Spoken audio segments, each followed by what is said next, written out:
Cold air cut across the range as dawn settled in, pale and unforgiving. Steel targets stood motionless, down-range, dark shapes against the frost-stiff grass, waiting. Rifles rested on bipods. Breath showed in short clouds. No one spoke until boots crunched behind the firing line. The senior instructor stopped, scanned the group, then let his eyes linger on her a second too long. His mouth curled, not cruel enough to be obvious, just enough to sting. "Let the girl try," he said lightly, as if granting a favor. A few quiet laughs slipped out. Someone shifted their boots. Another leaned back on their heels, interest already fading. She did not answer. She did not look up. She adjusted her sling once, slow and precise, as if the sound of his voice carried no weight at all. A bolt slid forward somewhere down the line. Metal clicked. Wind rolled in low from the right, brushing jackets and carrying the dull echo of earlier shots. Rifles lay idle now, forgotten, while eyes drifted past her like she was already done. Her silence was not hesitation, it was chosen. The range held that moment longer than it should have, tension tightening without a single raised voice.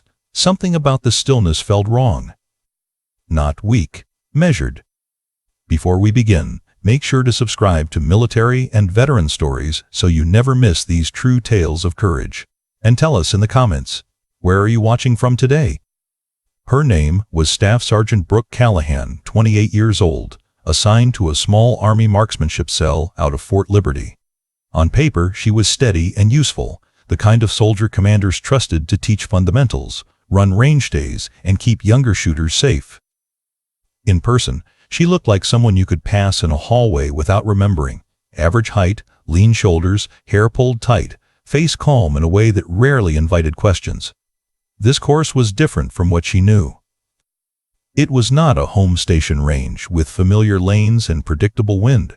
It was a selective advanced program with outside observers, visiting instructors, and a scoreboard that never forgot. The people here did not want to see potential. They wanted proof, and they wanted it fast. Brooke had already learned what the whispers sounded like when they thought she could not hear. She had heard them in airports, in classrooms, in team rooms where her name was new and her file was old. Here, the whispers had a sharper edge because they came wrapped in the authority of a place that claimed it measured truth. 2 years earlier, she had failed the final evaluation on a similar course at a different installation. Not because she could not shoot, but because she had rushed a decision under pressure, trusting a bad call from a spotter who was more confident than careful. The round had missed by inches, and the instructor had written a single word in the remarks that followed her for months. Unreliable. Brooke had tried to correct it in the clean ways soldiers are taught. She took extra range time. She logged every condition. She asked for harder drills and less praise. But a label sticks to a soldier like mud on boots, and mud spreads easily when people want a reason to doubt you. Then the transfer happened. A leadership change at her unit, a reshuffle of billets, and a quiet reassignment that looked neutral until you lived it. She was sent to a marksmanship support role. Good work, but not the kind that made careers shine. Some said it was punishment. Some said it was protection. Brooke never corrected anyone because arguing never made a rifle group tighter. What kept her steady was not pride. It was a habit of discipline she had built in places where nobody cheered. She treated preparation like a ritual, not because she was superstitious, but because the smallest things mattered when stakes got high. On the line that morning, she checked her gear like a mechanic checks a helicopter before takeoff. Fingers moved in the same order each time: sling, bipod, magazine, chamber flag, turret caps, dope card. Nothing flashy, nothing rushed, no wasted motion. Her breathing was controlled, low in her chest, the kind you learn when you have spent too many nights trying not to make noise. She listened to the wind the way some people listen to music, not for comfort but for information. When a gust rolled across the grass, she did not flinch or look annoyed. She simply noted it, eyes narrowing slightly as if the air itself had spoken. Around her, other soldiers acted like they belonged, laughing too loud, clapping shoulders, telling stories that ended with themselves looking sharp. Most of them were good shooters, and many were confident for valid reasons. Confidence was not the problem. The problem was what they did with it when they saw her. Sergeant First Class Nolan Pierce, broad-shouldered and quick to grin, was the type who could turn any room into an audience. He had a reputation as a natural, the kind of soldier who shot well even when he did not train as much as he claimed. He glanced at Brooke's rifle case, then at her quiet posture, and smirked like he had already decided the ending. "She's from the support shop," he said to the man beside him, loud enough to travel. "We got teachers in here now?" A few chuckles rose and fell. It was not open cruelty. It was the careless kind, the kind that pretends it is harmless because nobody says the worst part out loud. Nearby, Staff Sergeant Eli Vance adjusted his gloves and watched her longer than most.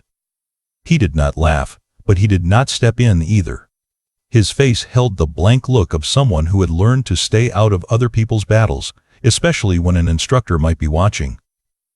At the far end of the line, a civilian observer with a clipboard, Mr. Carden, leaned toward a captain and whispered something with raised eyebrows. Brooke caught only the body language. She had seen that look before, the one that said, "Is she really supposed to be here?" The senior instructor, Master Sergeant Dale Harkins, moved down the line with a practiced stride. He was professional, controlled, the kind of leader who could be calm and still make your stomach tighten. He stopped near Brooke, eyes scanning her kit, and paused just long enough to let the silence press. "You understand this is not a basic range," he said, voice flat. "Yes, Master Sergeant," she replied, simple and steady. He nodded, but his eyes gave nothing away. The nod was not approval. It was acknowledgement, like stamping a form and moving on. Brooke did not take it personally. She had learned not to chase small signs of acceptance. In her mind, the only thing that mattered was the next task, the next correction, the next shot placed where it belonged. There was a reason she watched the wind more than she watched faces. Wind did not care who you were. It did not hold grudges or repeat rumors. It simply did what it did, and if you respected it, you could work with it. Her hands settled on the rifle in a way that hinted at long familiarity. She did not pet it like a prized object. She held it like a tool, as normal as a wrench in a mechanic's grip. The muzzle stayed disciplined. The safety stayed on until it was time. Every motion carried the quiet seriousness of someone who had learned that mistakes were expensive. Behind her, talk continued in fragments. Somebody mentioned her old failure, half as a joke, half as a warning. Somebody else muttered that she probably got in because a unit needed a quota filled. A laugh followed, quick and sharp, then faded when no one pushed it further. Brooke heard enough to understand, but she did not turn around. She did not ask who said what. She did not search for allies because she was not here to win a room. She was here to earn the right to take the shot and nothing else. There was isolation in that, but not self-pity. It was simply the truth of being underestimated in a place that measured confidence like a currency. She had spent years learning that dignity did not require applause. Dignity required control. When Master Sergeant Harkins called the next shooters forward, Brooke stepped into position without hesitation. She did not look at Nolan Pierce. She did not look at the observers. She did not look for permission in anyone's eyes. She only adjusted her stance, settled her breathing, and waited for the moment she was finally allowed to perform. The first rotation went to the confident ones. The soldiers who carried themselves like the line belonged to them. Master Sergeant Harkins called names in a measured cadence, and each shooter stepped forward with a practiced swagger, settling behind rifles as if the ground had been made for their elbows. Shots cracked through the cold. Steel rang in clean, satisfying pings that made a few heads nod.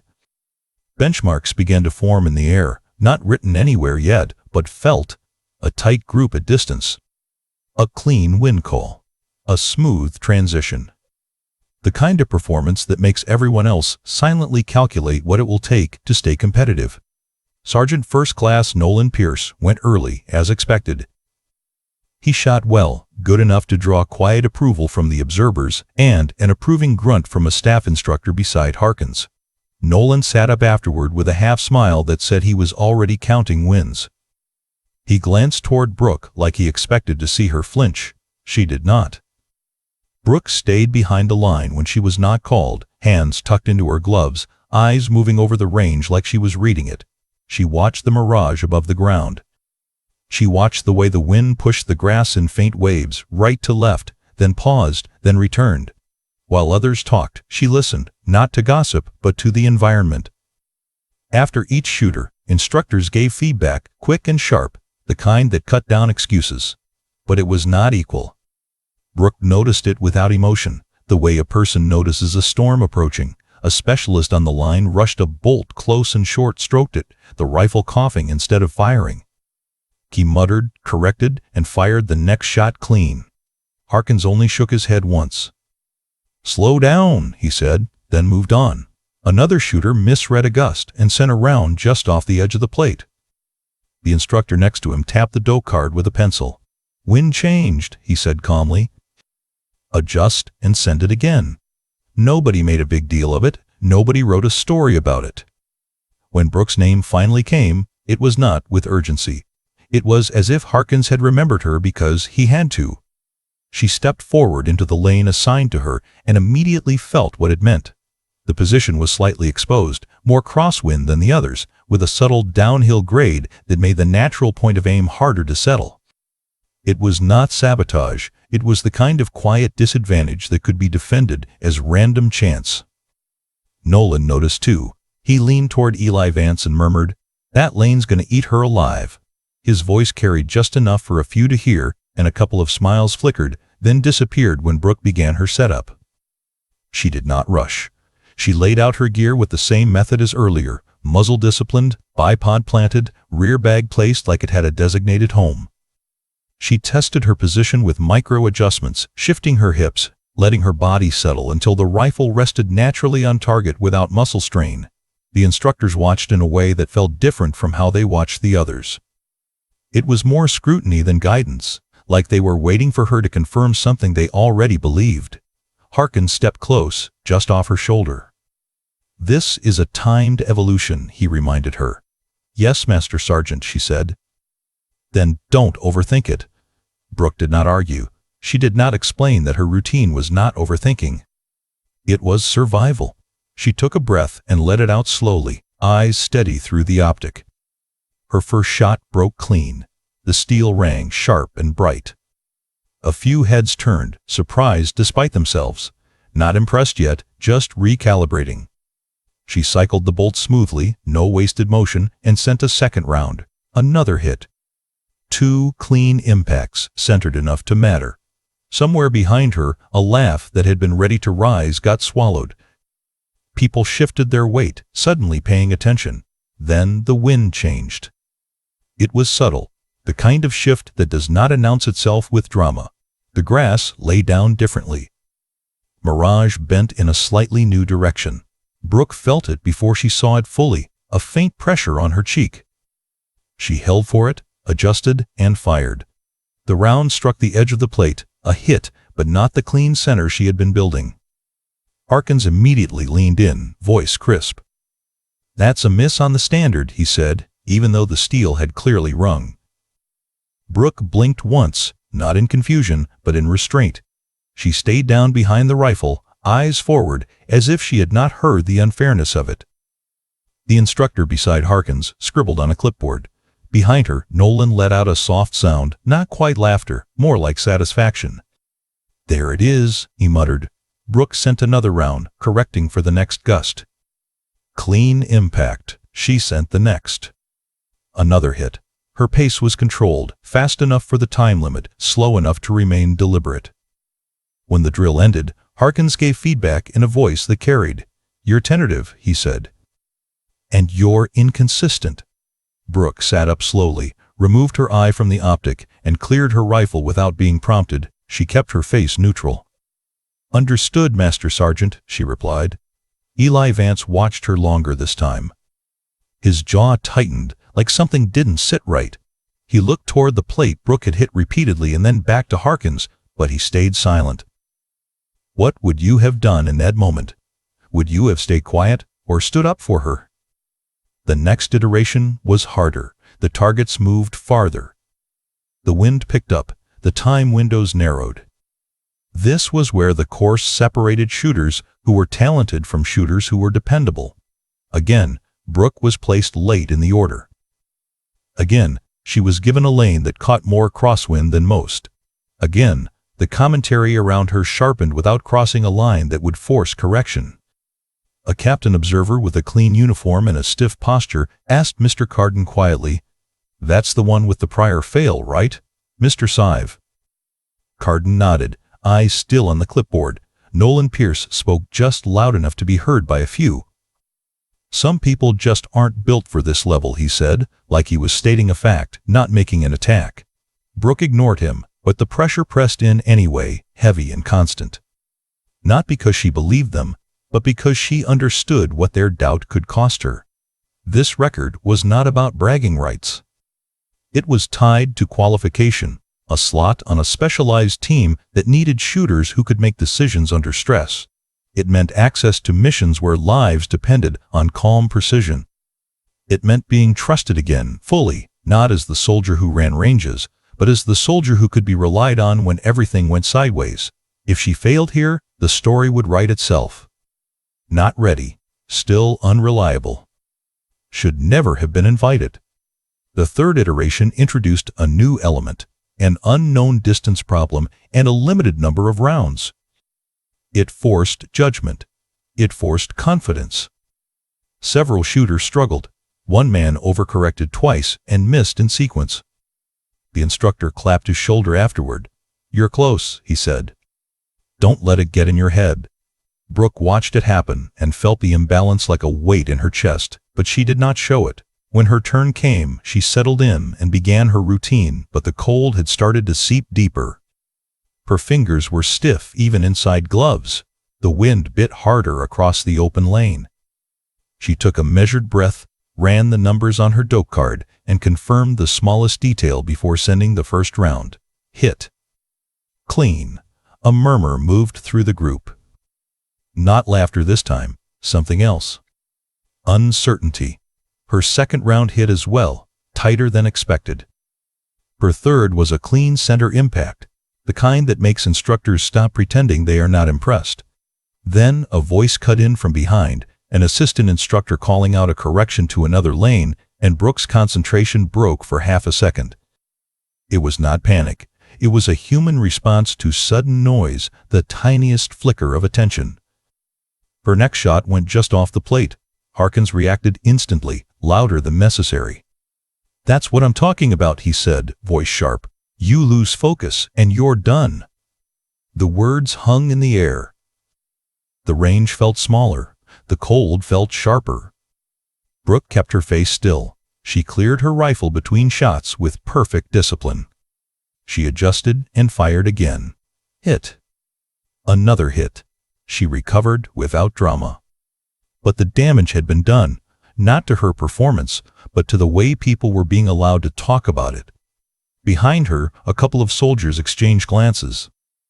The amusement that had been easy at the beginning now looked uncomfortable on their faces. It was harder to laugh at someone who refused to fall apart. The whispers changed texture. They were quieter now, not because they respected her yet, but because they were starting to wonder if they had been wrong. Nolan's confidence did not change, but his attention did. He stopped joking as much. He watched Brooke with a narrower gaze, like he was trying to find the flaw that would restore his certainty. Eli Vance shifted closer to the line, hands clenched, not in anger, but in tension. He looked like someone watching an unfair fight and trying to decide when it became his responsibility.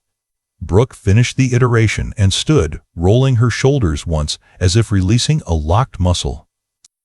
Harkins gave a short nod, still guarded, and moved on without praise. Brooke did not ask for it. She did not look around for approval. She packed her gear with the same calm method she had used all morning. Still, the range had changed. The laughter had thinned into murmurs, and the murmurs were beginning to die into something heavier. A waiting silence that did not come from indifference anymore. The pressure remained, but it had shifted shape. At the start, they expected her to fail. Now, they were afraid she might not. And on a military range, Fear has a way of making people mean in small, careful ways, because it is easier to dismiss someone than to admit you misjudged them. Brooke stepped back behind the line, eyes on the targets, not the faces. Her jaw tightened once, then relaxed, as if she was swallowing frustration and turning it into focus. The next rotation would be the hardest yet, the one designed to test whoever remained steady when the air was full of doubt. And Brooke Callahan, alone in the quiet space she had built inside herself, waited for the moment they would have to stop smirking and start paying attention. Between rotations, the range did not reset the way it usually did. People stayed closer to the line instead of drifting back. Conversations dropped to half sentences. Even the instructors seemed to move slower, as if something had shifted and no one wanted to be the first to name it. It was Eli Vance who noticed it first, though he could not have explained why. He had been watching shooters for years, long enough to recognize patterns without thinking about them. When Brooke settled behind the rifle again, there was something different in how her body aligned, not rigid, not casual, but balanced in a way that suggested long familiarity with recoil and time pressure. She did not hunch or brace the way less experienced shooters often did. Her shoulders stayed loose. Her spine stayed straight. The rifle looked like an extension of her frame rather than a tool she was fighting to control. Eli narrowed his eyes slightly.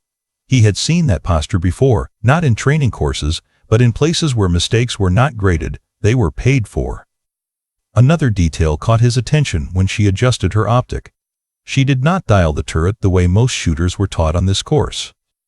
Instead, she made a small, precise adjustment, then paused, then backed it off by a fraction. It was an old habit, one that accounted for heat and subtle shift, something rarely mentioned in classrooms because it took too long to explain. Eli glanced at her dope card and frowned. It was handwritten, worn at the edges, not the fresh laminated sheets many others carried. Numbers were crossed out and rewritten, not messy, but lived in. Behind him, Nolan Pierce scoffed quietly. "She's overthinking again," he said, though his tone lacked the earlier confidence. No one laughed this time. When Brooke shifted her support hand, the sleeve of her jacket pulled back just enough to reveal a thin scar along her wrist. It was old, pale against her skin, not dramatic, not something that demanded attention. But scars on shooters' hands were rarely accidents, Mr. 4. Carden, the civilian observer, leaned closer to his clipboard, then looked up again, eyes following Brooke's movements. "She's not shooting like the others," he murmured to the captain beside him. The captain tilted his head. "Different how?" "Like she's done this when people weren't watching, Mr. Carden replied, then shook his head slightly, as if dismissing his own thought. As Brooke prepared for the next evolution, the wind shifted again, stronger this time, rolling in uneven pulses. Several shooters adjusted loudly, calling out changes, debating holds with spotters. Brooke did not speak. She crouched lower, eyes locked downrange, and waited. That waiting drew attention. It was not hesitation. It was restraint. She let one gust pass without firing, even though the clock was running. A few observers exchanged looks. One instructor frowned, ready to mark it as indecision. Then the wind settled into a brief, predictable pattern. Brooke fired once, clean and centered. She fired again before the next gust could disrupt it. 2 shots, 2 impacts, timed perfectly to the environment. Eli's breath caught without him realizing it. That choice was not something taught on this course. It was something learned the hard way. Nearby, a junior instructor muttered under his breath. That was deliberate, before remembering himself and going quiet. As Brooke cycled her bolt, someone behind the line spoke her name, not loudly, just enough to carry. "Callahan," the voice said, uncertain. "Callahan, where have I heard that?" The question hung unanswered. The speaker, a warrant officer with salt and pepper hair, frowned as if chasing a memory that refused to surface. After a moment, he shook his head and let it go. "Common name," Nolan said quickly, almost too quickly. "Probably nothing." But the silence that followed was heavier than before. The range itself seemed to lean in. Even the steel targets, already scarred from years of use, felt like they were waiting. Wind still moved, But people stopped talking about it. Rifles still rested on bipods, but fewer hands fidgeted. Brooke made another adjustment, this time to her position, shifting her weight forward in a way that put more pressure through her support elbow. It was subtle, but it compensated for the slope and reduced lateral movement. Another experienced choice, another quiet signal. She did not look up after the shot landed. She did not search faces. She simply reset and prepared for the next command. Harkins watched her more closely now, arms crossed, expression unreadable. He did not praise her. He did not criticize her either. He just watched, longer than he watched anyone else. The murmurs behind the line faded almost completely. It was not respect yet. It was uncertainty, the kind that makes people uncomfortable because it forces them to question their assumptions. What they were seeing did not match the story they had told themselves about her. Brooke finished the evolution and stood, clearing her rifle with the same precise motions as always. She stepped back without ceremony, hands resting lightly at her sides. As she moved past Eli, he caught a glimpse of her eyes. They were calm but alert, like someone who had learned to stay ready even when nothing was happening. Eli swallowed. He had the sudden, irrational sense that they were standing too close to something important and did not yet understand it. Downrange, the wind shifted again, harder this time, bending the grass flat. No one spoke. Several people watched Brooke instead of the targets now, waiting for something they could not name. No record had been broken. No announcement had been made. No explanation offered. Only questions had begun to form, quiet and insistent, tightening the silence on the range as everyone waited to see what would happen next. The next evolution was announced without fanfare, but everyone who understood the course felt the weight of it. The targets were pushed farther. The time window was tighter. The standard was less forgiving, and the record they were chasing sat like a quiet threat over the entire day. Master Sergeant Harkins stood at the front of the line, eyes moving from shooter to shooter. "This is the run that tells us who can be trusted," he said, voice steady, "not who shoots pretty. Who shoots right." A few soldiers nodded, like they had been waiting to prove something. A few others adjusted their gear with hands that suddenly looked less confident. Brooke Callahan did not nod. She did not shift her stance. She simply listened and let the instructions settle where it needed to settle. The order of shooters was posted on a small board. Nolan Pierce was placed in a favorable lane again, mid-rotation, when the wind was usually calmer. Brooke's name sat near the bottom. Last, it was not an accident. It was a decision that could be defended as fairness, but felt like something else. The farther the day went, the colder the air became. The more the wind woke up, the more fatigue crept into elbows and eyes. Brooke saw her placement and said nothing. The first shooters went down. One by one they worked the problem, some clean, some sloppy, some strong enough to stay in contention. The steel rang and rang again, sometimes with satisfying rhythm, sometimes with the sour silence of misses. Instructors called corrections. Spotters gave holds. Timekeepers tracked windows. Nolan Pierce stepped up with the confidence of someone who believed the world would bend around his talent. He settled in quickly, too quickly, and sent his first round. It hit just off center, but close enough to count. His second round hit. His third missed by a width that made a few people wince. Nolan muttered, adjusted, fired again, and recovered. By the time he finished, his score was strong. Not perfect, but strong enough that he sat up with a grin and looked around like he expected praise. Harkins gave him a short nod and moved on. Nolan's grin faded slightly when he realized nobody was celebrating, not even his friends. They were watching the wind now, watching the next shooters.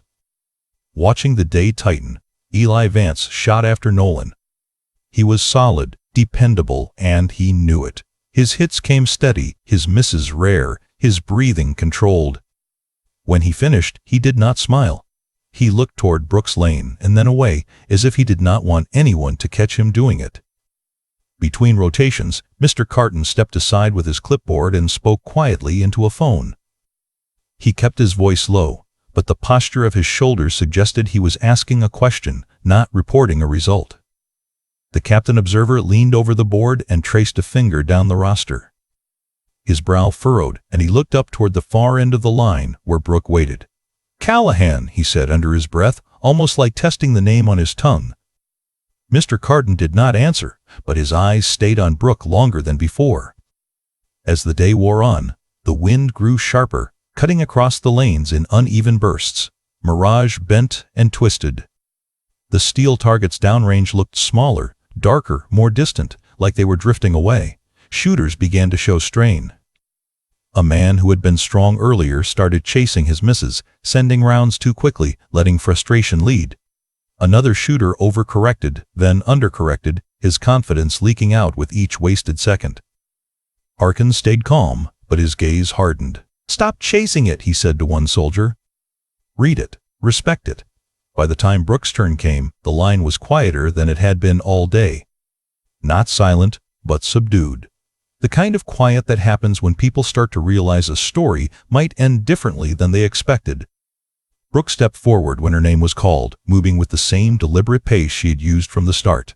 She took her position in the last lane, the one catching the worst crosswind, and began to set up. No theatrics, no dramatic pause.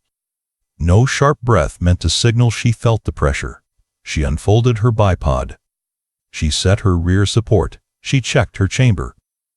She confirmed her safety. Her hands moved like she had done this 1,000 times in places where nobody clapped. An assistant instructor approached with a timer, glanced at her, then glanced away quickly, like he did not want to be caught watching.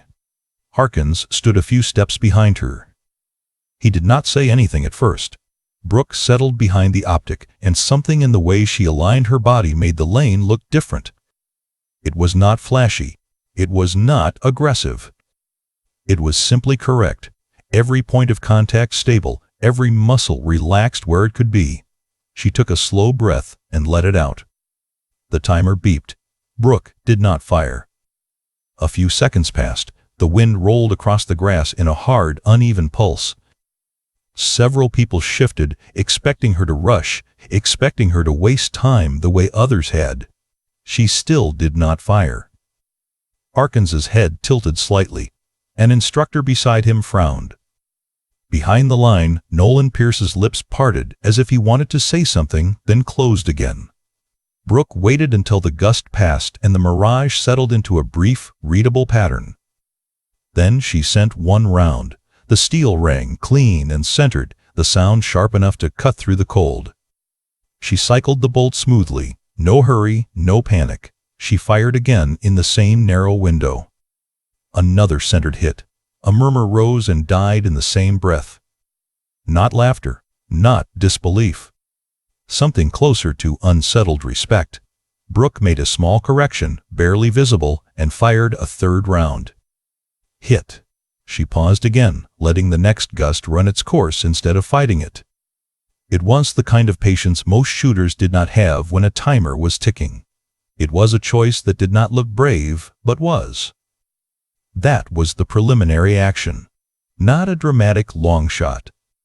Not a record-breaking moment. Just a technically flawless decision under pressure, executed with discipline. Eli Vance took a half step forward without realizing it. His shoulders squared, his attention narrowing. His expression changed, not into admiration, but into recognition. He had seen that patience before. Not at training courses, not at competitions, but in after-action footage and quiet briefings where shots were discussed in measured tones, where nobody laughed and nobody exaggerated. Behind the line, the warrant officer who had questioned her name earlier stood straighter. His face tightened like a memory had come too close. Mr. Carden's pen stopped moving.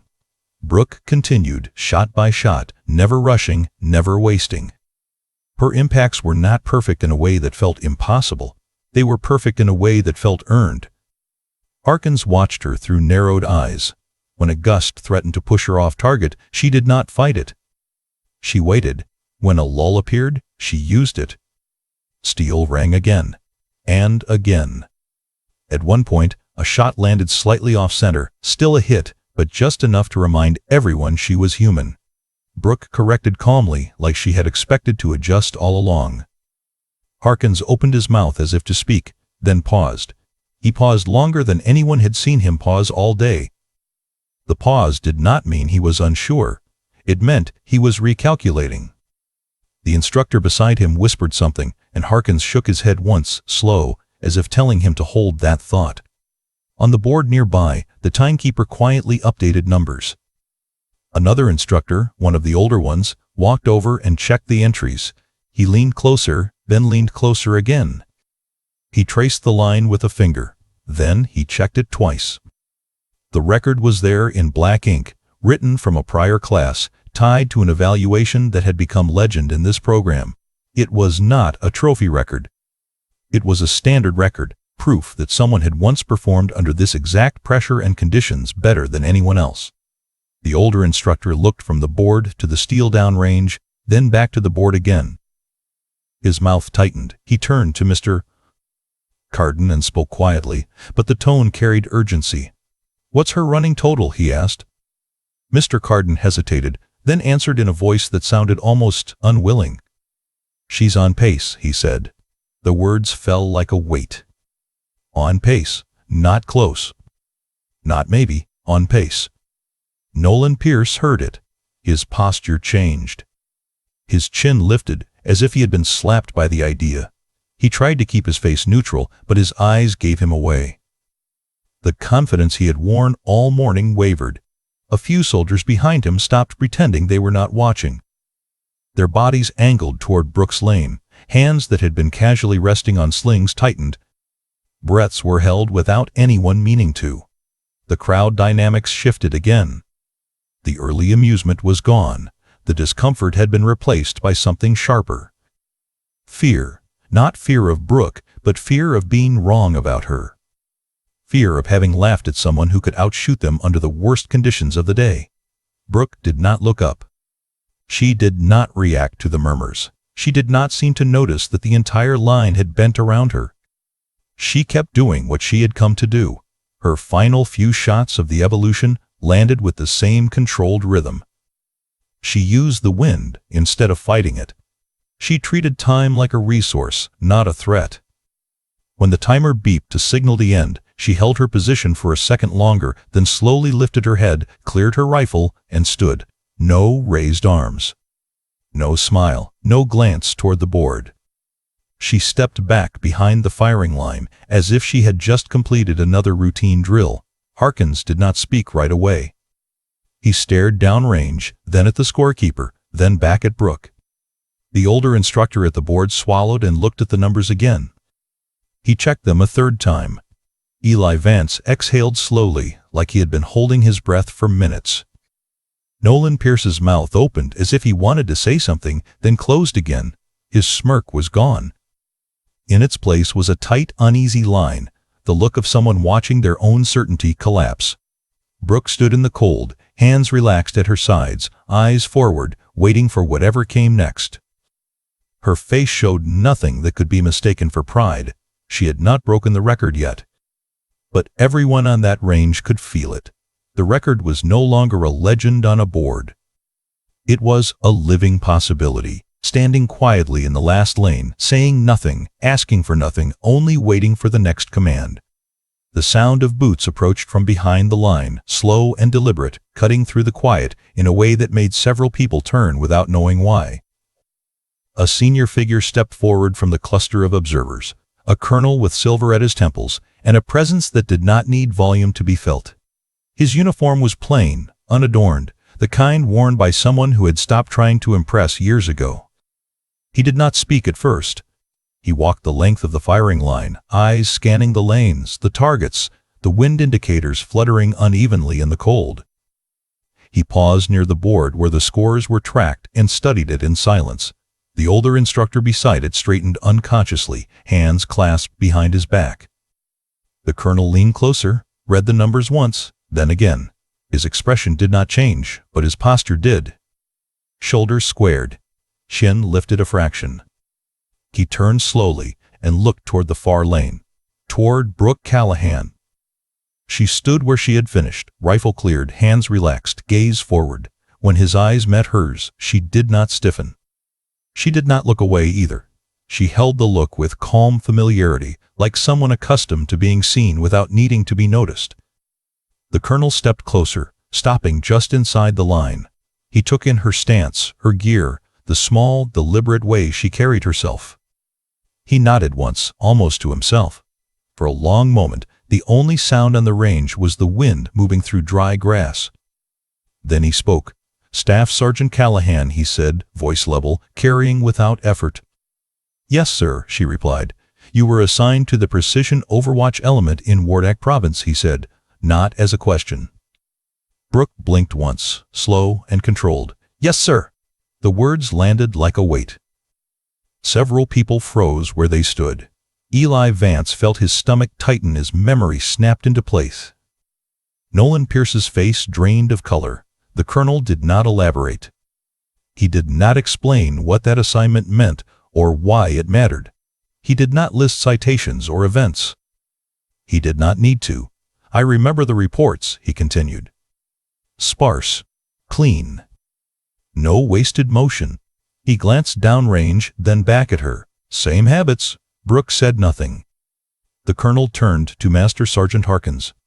"You didn't brief me on her being here," he said calmly. Harkins swallowed. "She was qualified to attend, sir." "That wasn't the question," the colonel replied, still calm. Harkins nodded once, accepting the correction without argument. The colonel faced Brooke again. His voice lowered slightly, not in volume, but in tone. "You were pulled from that role after an incident that wasn't yours to own," he said. "That correct?" "Yes, sir," Brooke answered. The range had gone completely still. Even the wind seemed to hesitate. No one shifted. No one whispered. Understanding moved through the line in a slow, dawning wave. The colonel held her gaze for another second, then nodded again.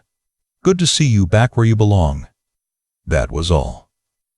No applause followed. No congratulations. No raised voices or clapping hands. The moment did not ask for it. The colonel stepped back, giving her space, and turned to the instructors. "Continue," he said simply. Brooke remained still for a heartbeat longer, then inclined her head once in acknowledgement.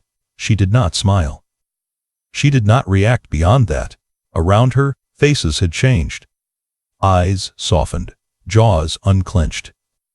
The laughter that had once lived easily on the range felt distant now, inappropriate to even remember. No one spoke as Brooke stepped back into place, quiet and composed, the truth no longer hidden but never announced.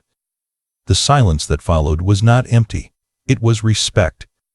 The final run was announced with no change in tone, but the meaning of it settled over the range like a held breath.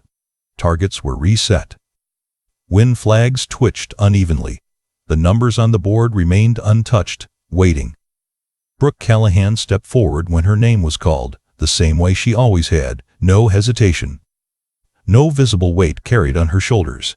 She took her place in the lane and lowered herself behind the rifle with the practiced ease of someone who trusted the process more than the outcome.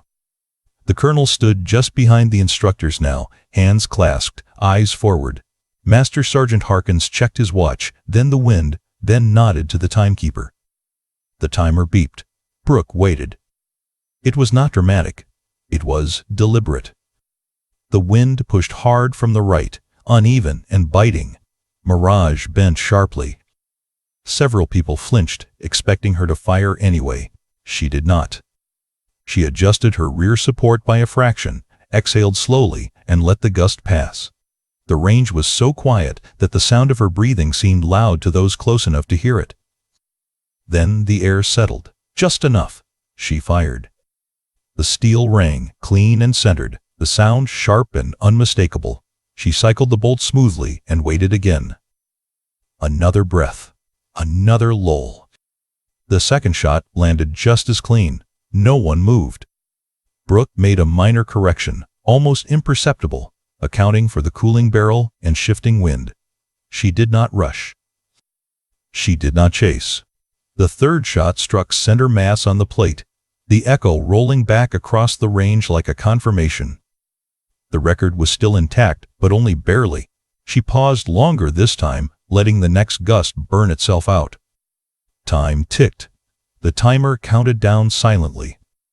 A fourth shot broke the line of air, true and steady. Steel rang again. The older instructor at the board stiffened. His eyes flicked to the numbers, then back to the target. Brooke's breathing remained controlled. Her face showed no strain. Her hands moved with calm precision. The fifth shot was the hardest. The wind shifted mid-lull, a subtle change that punished hesitation and arrogance alike. Brooke waited half a second longer than anyone expected. Then she fired. The impact was solid. Not flashy, not dramatic. Just right. The time window closed. For a moment, nobody spoke. The older instructor stepped forward, pen hovering over the board. He looked at the totals, recalculated once, then again. His throat worked as he swallowed. He wrote the final number. It was enough. The record was broken. There was no cheer. No shout. No sudden release of noise. The realization moved through the group quietly, like a wave passing under still water. Brooke remained in position until the range safety called clear. She unloaded, locked the bolt back, and stepped away from the rifle. She rolled her shoulders once, more from habit than relief. Master Sergeant Harkins approached her slowly. He stopped a pace away, studied her for a second, then raised his hand. It was a formal salute. Clean. Precise. Earned. Brooke returned it without hesitation, posture straight, eyes forward. The exchange lasted only a heartbeat, but it carried more weight than any speech. The colonel nodded once from behind the line, a small motion that did not ask to be noticed, but was. Around them, faces had changed. Nolan Pierce stared at the ground, jaw tight, hands clenched behind his back. Eli Vance stood at attention without realizing it, eyes fixed on Brooke with something like quiet gratitude. No one laughed. No one spoke over the moment. Conversations, if they existed at all, dropped to whispers. The steel targets downrange swayed gently in the wind, scarred and silent witnesses to what had just happened. Brooke gathered her gear calmly, the same way she always had. She did not look at the board. She did not seek out reactions. The record belonged to her now, but she carried it the same way she carried everything else. With restraint. With discipline. With the kind of quiet honor that does not need to be announced to be understood. After the range went cold, Brooke Callahan did what she had always done when a task was finished. She packed her rifle with care, wiped down the metal where frost had settled, and folded her sling the same way she always had. There was no pause at the board. No glance back at the targets. No moment where she let herself linger in what had happened. When someone offered a quiet congratulations, she nodded once and said thank you, then returned to her checklist. Her voice did not change. Her posture did not soften. She did not carry the weight of the record on her shoulders because she had never come to carry anything but responsibility. The range slowly came back to life around her, but it was different now. Conversations were quieter. Jokes were careful, if they came at all. A few soldiers stood apart, staring out at the steel as if trying to understand how easily they had misread someone standing right in front of them. Nolan Pierce kept his distance. The confidence he had worn so easily in the morning did not return. He did not apologize, and he did not have to. His silence said enough. Eli Vance watched Brooke walk away toward the equipment shed, her pace unhurried, her focus already shifting to whatever came next. He realized something then that stayed with him longer than the cold. The most dangerous assumption on any range was believing you could see someone's limits just by looking at them. Master Sergeant Harkins remained by the line for a while after most had cleared out. He looked downrange once more, then back at the board, and finally at the empty lane where Brooke had shot. His face held no regret, but it held thought. The kind that comes when a leader understands he has been reminded of something important.